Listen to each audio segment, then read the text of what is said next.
বিসমিল্লাহির রহমানির রহিম। প্রিয় দর্শক শ্রোতা, আসসালামু আলাইকুম। আপনাদের সকলকে ধন্যবাদ আমার কথা শোনার জন্য।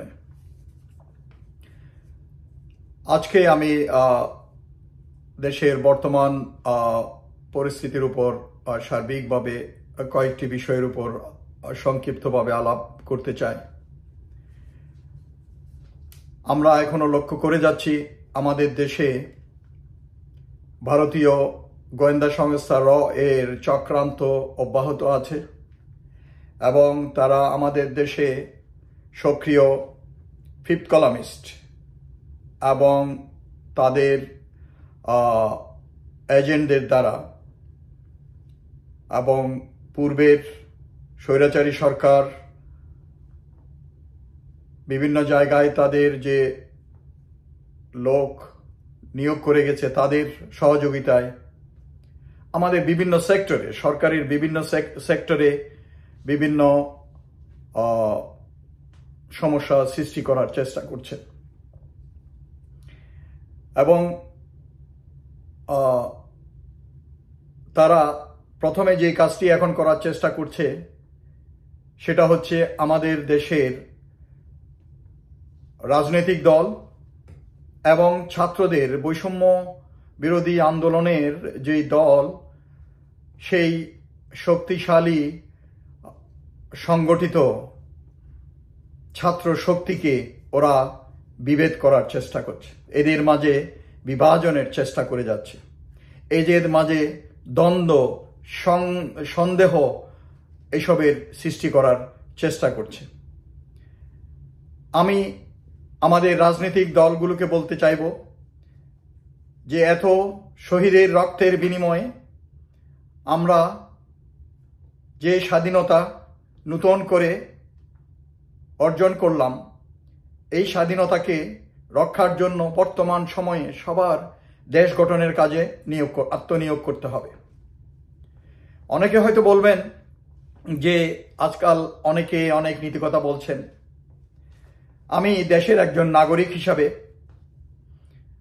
এবং আমার পূর্বের অবস্থান থেকে দেশকে যদ্দূর ভালোবাসি, একজন দেশপ্রেমিক নাগরিক হিসাবে আমার চিন্তা ভাবনা থেকে কথাগুলো বলার অধিকার আমার সবসময় আছে। এগুলোকে নিয়ে কারো সমালোচনা করার কোনো দিক আমি দেখতে পাই না।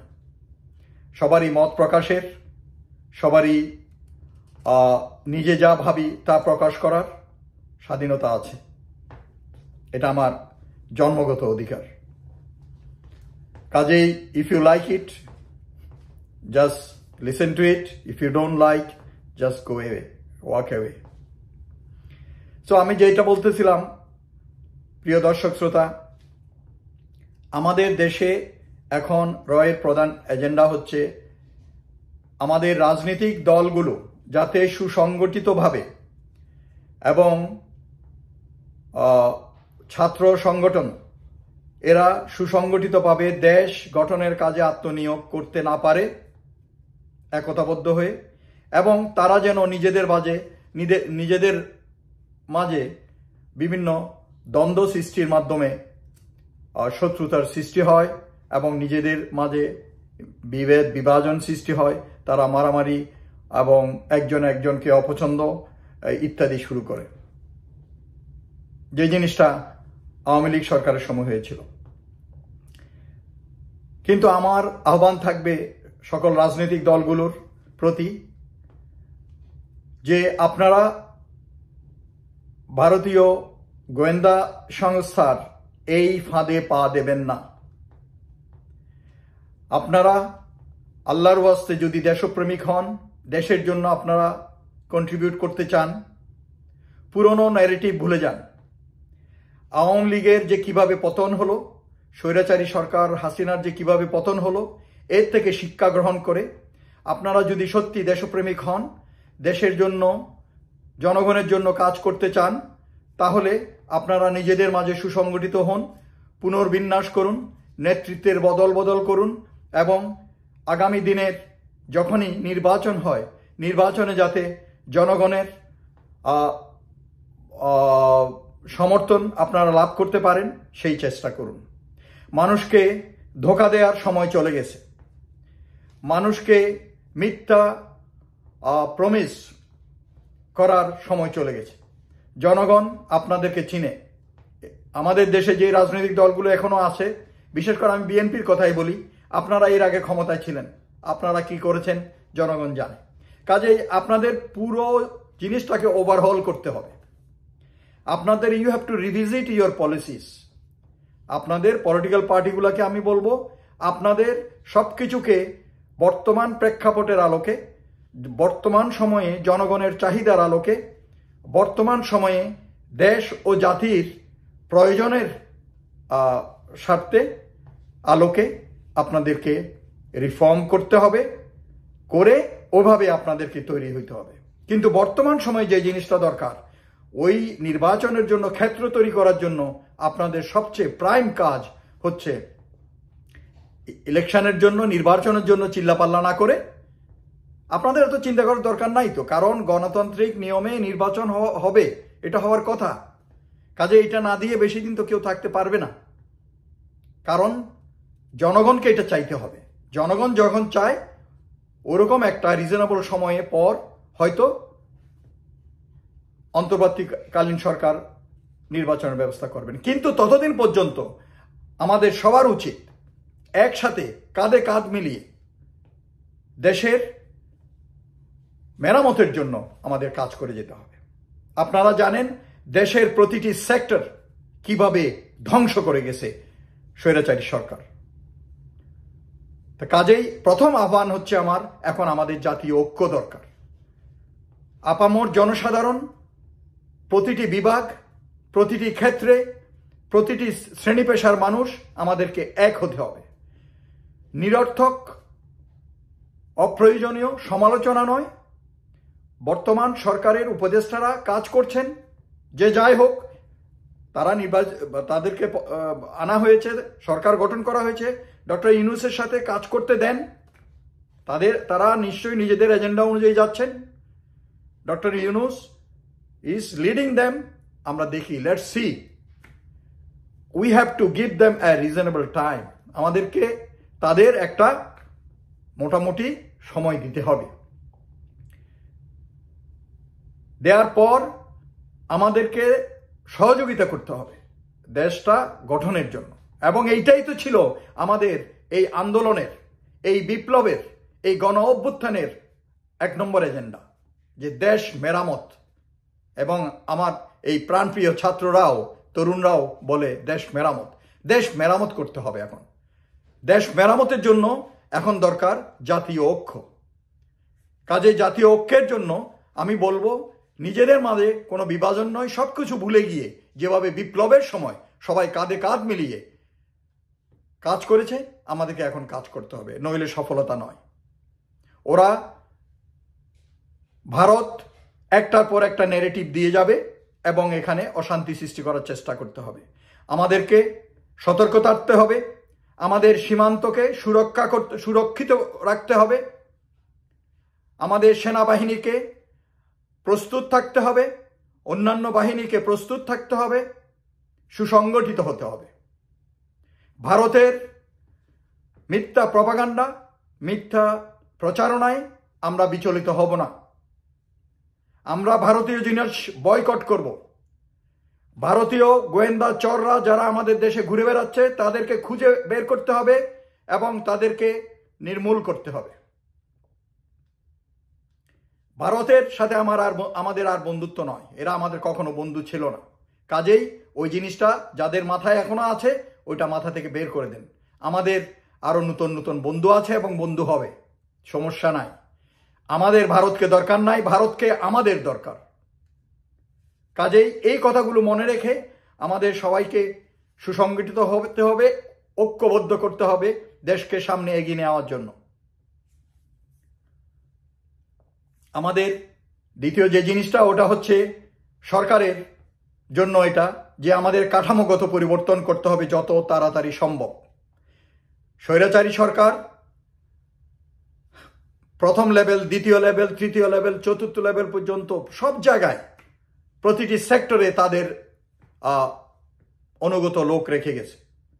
তাদেরকে পরিবর্তন দরকার। একদিনে সম্ভব নয়, কথাটা আমরা বুঝি, কিন্তু তার জন্য পন্থাও আছে। 1971 সালে স্বাধীনতার পর সেই ভঙ্গুর দেশটাতে, স্বাধীনতা উত্তর দেশটাতে কিভাবে আমরা কাজ করেছি, কিভাবে আমরা হাঁটি হাঁটি পা করে এগিয়েছি, এটা আমরা সবাই জানি। কাজেই পরিবর্তন আনার জন্য বিশেষ করে বিভিন্ন সরকারি সেক্টরগুলোতে, অফিস আদালত, বিভিন্ন বাহিনীতে উপরের লেভেলে যারা স্বৈরাচারী সরকারের অনুগত, তাদেরকে চাকরি থেকে বহিষ্কার করতে হবে। বহিষ্কার করে দরকার হলে যারা পেশাগতভাবে দক্ষ, নিরপেক্ষ, দেশপ্রেমিক, এই ধরনের প্রমাণিত যারা সরকারি কর্মকর্তা, অফিসার, বিভিন্ন বাহিনী বা সরকারি অফিস আদালত থেকে, বিভাগ থেকে পূর্বে চাকরিচ্যুত বা অবসর গ্রহণ করেছেন, আমরা we can call them back, আমরা তাদেরকে ডাকতে পারি, ডেকে আমরা কন্ট্রাক্ট বেসিসে তাদেরকে বিভিন্ন জায়গায় নিয়োগ করতে পারি। কিছু কিছু অফিসার আছে যারা পরীক্ষিত, আনুগত্য, দেশপ্রেম এবং তাদের পেশাগত দক্ষতা নিয়ে তাদেরকে আমরা প্রমোশন দিয়ে বিভিন্ন দায়িত্ব দিতে পারি। এবং দায়িত্বের উপযোগী যদি পদ না হয়, তাহলে তাদেরকে আমরা অ্যাক্টিং হিসাবে, ভারপ্রাপ্ত হিসাবে দায়িত্বে নিয়োগ করতে পারি। আস্তে আস্তে সব কিছু ঠিক হয়ে যাবে। কাজেই কোনো সমস্যার সমাধান নয় যে একসাথে এত লোককে কিভাবে বহিষ্কার করব। আরে ভাই, ওরা তো বিভিন্ন বিভাগে, সেনাবাহিনীর কথাই বলুন, ওরা তো সমস্যা সৃষ্টি করবে, কারণ তাদের মাথায়, তারা তো ইন্ডক্ট্রিনেটেড বাই শেখ হাসিনা, তাদের আনুগত্য তো শেখ হাসিনার জন্য। তারা বিভিন্ন জায়গায় কাজে কর্মে অসহযোগিতা করবে, বিলম্ব করবে এবং করতে দেবে না। তো সেই জন্য আমার মনে হয় এইগুলো দরকার আছে। এইটাতে বেশি কালক্ষেপণ করা উচিত হবে না। সেনাবাহিনীতেও এবং বিভিন্ন সরকারি বিভাগগুলোতেও পরিবর্তন দরকার, এবং ওখানে করার জন্য একটা নিয়ম অনুযায়ী এগুলো করা যেতে পারে।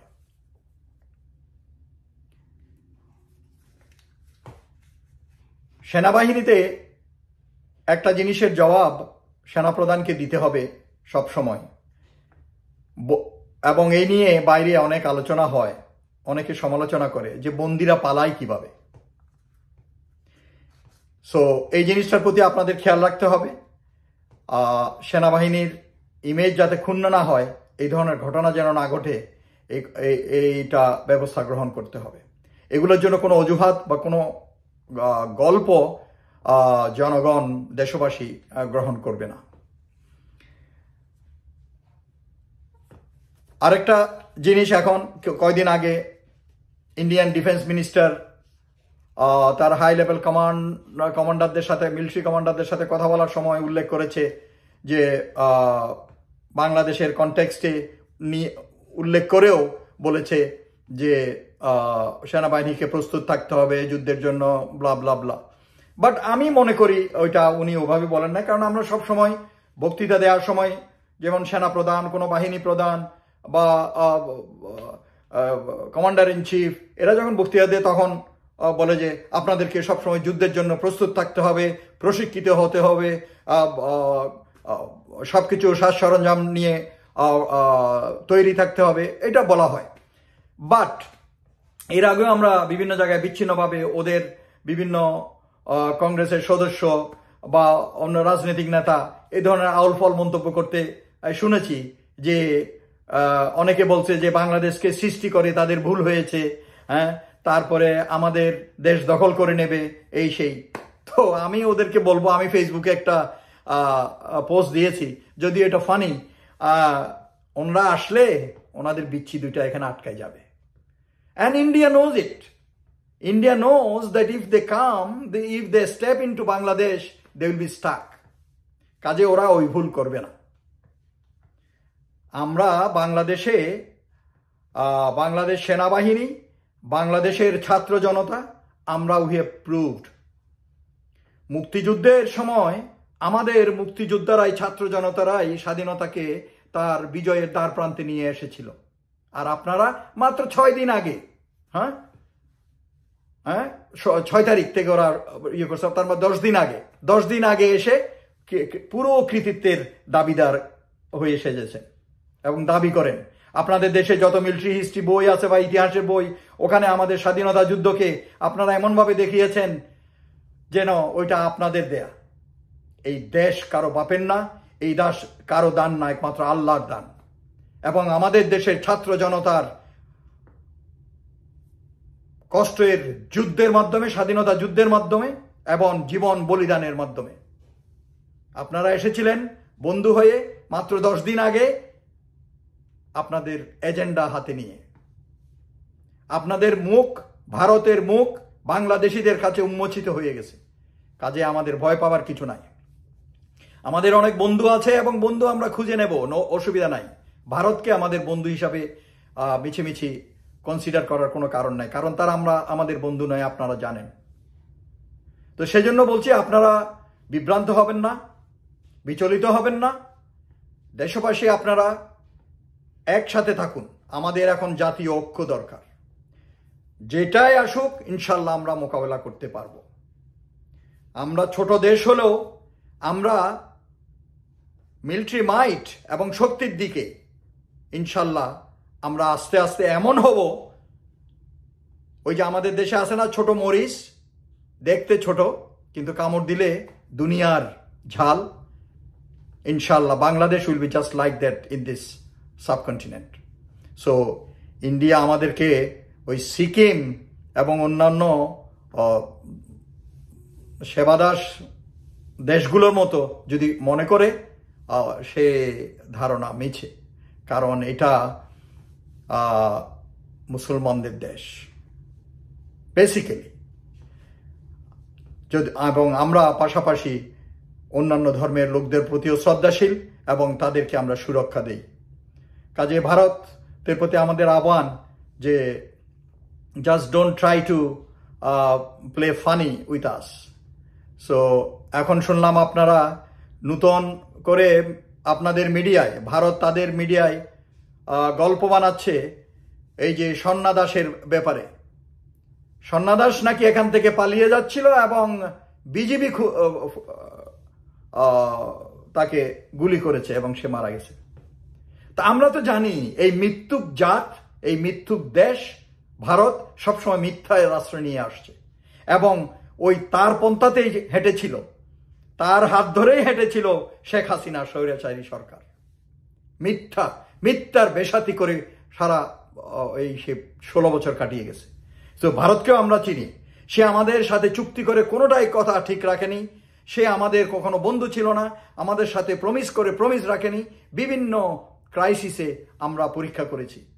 সো কাজেই ভারতের মিথ্যা প্রপাগান্ডা, প্রচারণা, খবর, তথ্য এসবে আমরা বিশ্বাস করব না এবং আমরা জাতি হিসাবে সব দল মত নির্বিশেষে, শ্রেণী পেশা নির্বিশেষে একসাথে থাকার চেষ্টা করতে হবে, এক থাকতে হবে আমাদের দেশ গঠনের জন্য, দেশ মেরামতের জন্য এবং ইনশাল্লাহ সামনের দিকে একটা শক্তিশালী বাংলাদেশের নির্মাণে এগিয়ে যাওয়ার জন্য। আপনারা সবাই ভালো থাকুন। ধন্যবাদ। আসসালামু আলাইকুম।